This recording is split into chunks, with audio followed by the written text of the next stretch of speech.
The United Nationalist Alliance held its entertainment-filled proclamation rally in Cebu yesterday as they are set to hold another grand rally in Bohol today. Camille Eleme has our story from Cebu City and is following the United Nationalist Alliance coalition. It was a colorful opening salvo with lights, sounds, and with showbiz personalities. UNA held its proclamation rally at the Plaza Independencia in Cebu City, led by the coalition's so-called Three Kings, Vice President Jejo Marbinay, Senate President Juan Ponce Enrile, and former President Joseph Estrada. Earlier in the day, UNA held a mass at Cebu Cathedral, followed by a motorcade all over Metro Cebu. All 9 exclusive UNA senatorial candidates were present in the proclamation rally. Representatives Jack Enrile, Mitos Magsaysay, and J.V. Estrada, Senator Gregorio Honasan, former Senators Mig Zubiri, Ernesto Maceda, and Dick Gordon, Nancy Binay, and former Tarlac Governor Tingting Coangco. The 3 guest candidates, Grace Poe and Senators Loren Legarda and Francis Escudero, failed to show up and instead appeared on the Liberal Party's campaign stage. Poe was represented by her son Brian Lemanzares and cousin Cheryl Cruz, while Legarda by her father Tony Legarda. Escudero did not send any representative, which made UNA exclude him and his campaign posters from the venue. UNA leaders reiterated they are still supportive of the president and that they are a constructive opposition. But in his endorsement speech, Binay hit supposed pretenders in the administration slate. Binay said these are people who are against the president in 2010 who are now publicly declaring support for him. Mga kababayan, sino ang mga tunay na nagpapanggap? Who are now these great pretenders? These are the same people who were critical of President Aquino before the 2010 elections, but transferred their loyalties as quickly as they changed their clothes. Enrile, for his part, took a swipe at the administration and its straight path policy. Enrile used the controversial Malacanang-backed measures, the sin tax reform and reproductive health laws, to get back at the administration. The Senate President is a staunch critic of these laws. Ang ibig sabihin ng mga liberal ngayon ay gusto nilang talian ang inom ng Senado na parang isang kalabaw na maaring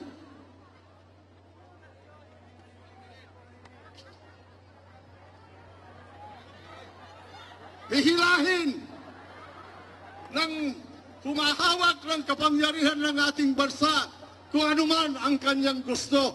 Even some UNA senatorial candidates questioned the so-called straight path and the lack of economic improvements among the masses.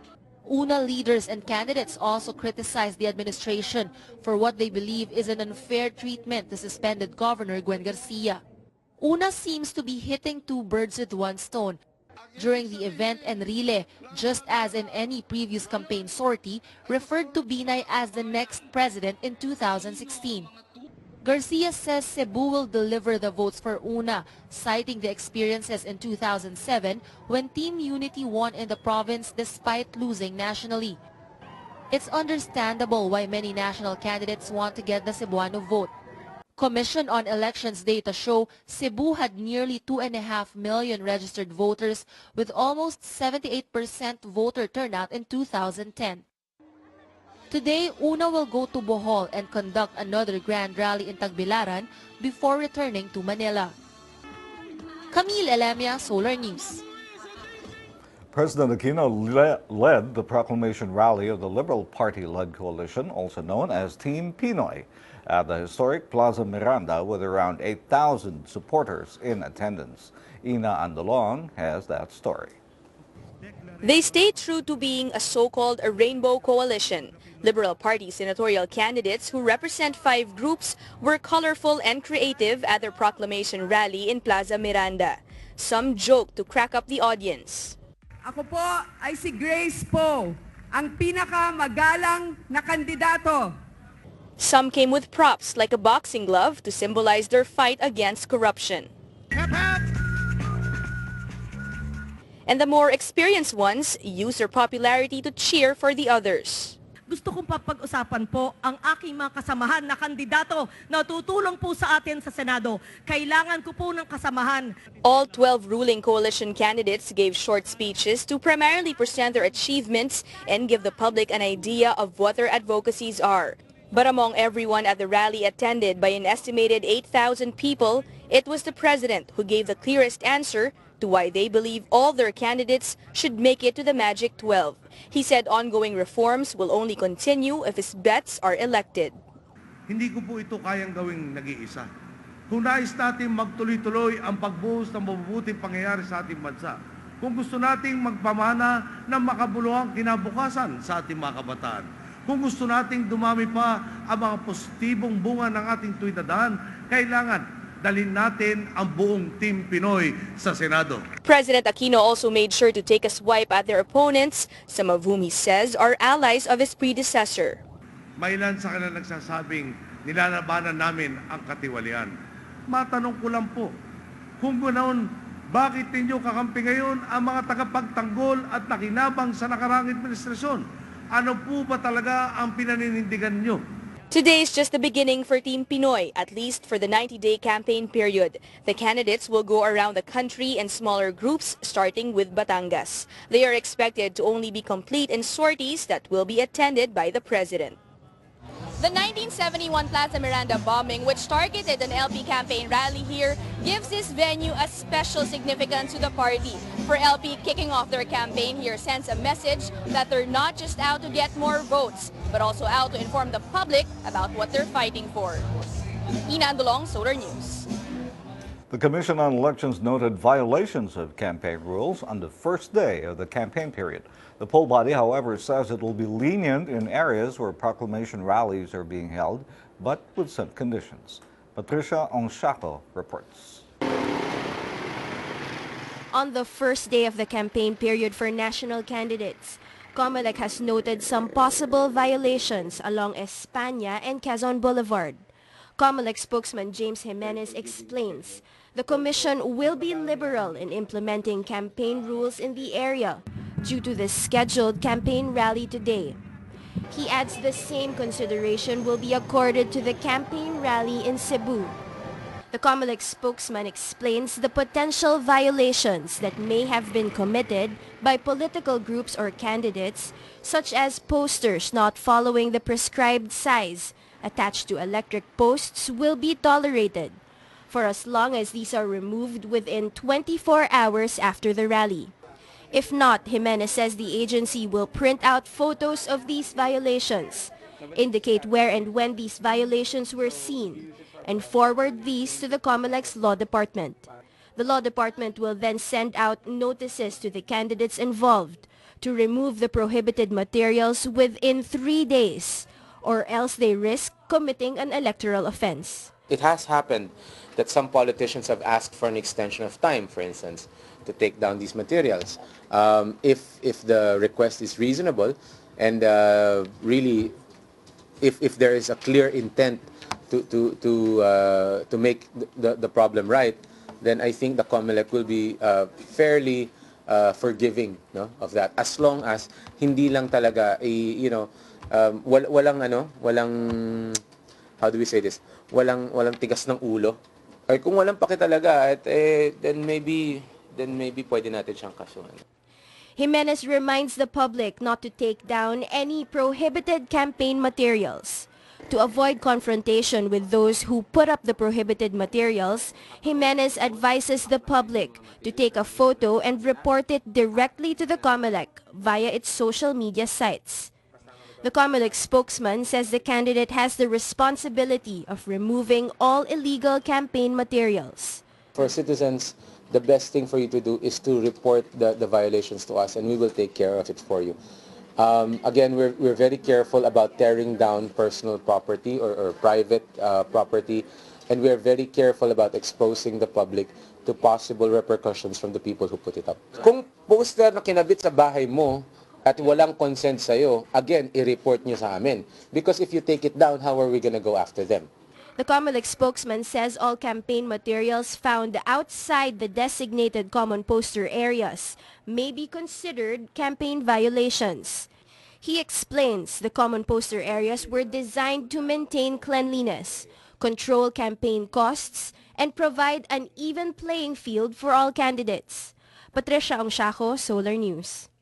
As the campaign period begins, the Metro Manila Development Authority started removing illegally placed campaign materials around the metro. We have this report. This scene greeted motorists along EDSA on the start of the election campaign yesterday. Posters located in illegal areas being torn down by Metro Manila Development Authority personnel. Hindi naman common designated postal area to. Kailangan paglalagay ng campaign materials, di ba, sa mga common designated area lang ng COMELEC. MMDA Metro Parkways Clearing Group says almost 5 garbage bag full of posters have been removed from EDSA Buendia to Magallanes southbound. Ang inaano lang namin sana ilagay nila dun sa tamang kinalalagyan yung mga poster. Kasi tandaan nyo, kaya nagbabara sa Metro Manila dahil sa mga basura. So additional na basura to para sa magiging sanhi ng pagbabaha. Next was Quezon City. It is still a month and a half before the start of the campaign period for local candidates, but these posters are already eyesores on almost every electric post, electric and telephone wires along Mayon and Amoranto streets. The rampant violations were reported by the residents themselves. Di lang po tatatlong nagreklamo sa lugar na ito. At kaya naman po narito ako nung Sabado at Linggo, ako na po mismo po nag-ocular inspection at nakita ko na talaga naman po na marami at nakatakip na po sa mga traffic lights. Although not considered as a form of premature campaigning, the MMDA says hanging posters on electric and phone cables is illegal. Alam naman po nilang bawal eh. Tigilan na po sana. Dahil marami po na aaksayang oras ng mga tao, hindi lang po ng kanila, pati po kami. At yung sana po mas marami kami dapat na mas importanteng ginagawa kaysa dito. Marami po nasasayang na resources. The public is encouraged to report locations of campaign materials in prohibited areas through the MMDA hotline or Twitter account. The latest Pulse Asia survey reveals lower approval and trust ratings for the country's top officials. The survey shows the approval rating for President Aquino went down from 78% in November last year to 66% last month, while his trust rating slid from 80% to 68%. Approval and trust ratings for Vice President Jejo Marbinay, Senate President Juan Ponce Enrile, House Speaker Feliciano Belmonte Jr., and Chief Justice Maria Lourdes Sereno also dipped. Meanwhile, trust ratings for the Senate, House of Representatives, and the Supreme Court also went down. The Pulse Asia survey was conducted from January 19 to January 30. Malacanang says President Aquino's lower approval rating in the latest Pulse Asia survey is due to the negative events that occurred when the survey was conducted. This after the president's approval and trust ratings significantly went down by at least 10%. Presidential spokesman Edwin Lacerda says the ratings may have been influenced by recurring clashes in the Senate, the investigation on the Atimonan shooting incident, and the reported increase in criminal cases at the time the survey was conducted. Meanwhile, the Philippine National Police reported a total of 772 people arrested for violation of the election gun ban.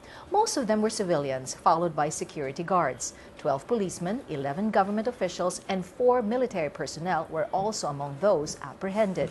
Authorities confiscated almost 700 various kinds of firearms from the gun ban violators.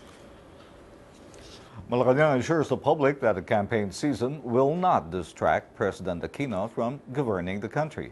Presidential spokesman Edwin Lacerda says the president is aware of his responsibilities as chief executive. He adds President Aquino's attendance in several Liberal Party sorties is also part of his good governance. Lacerda points out the president's persistent endorsement of LP senatorial candidates will help push forward the administration's reform agenda.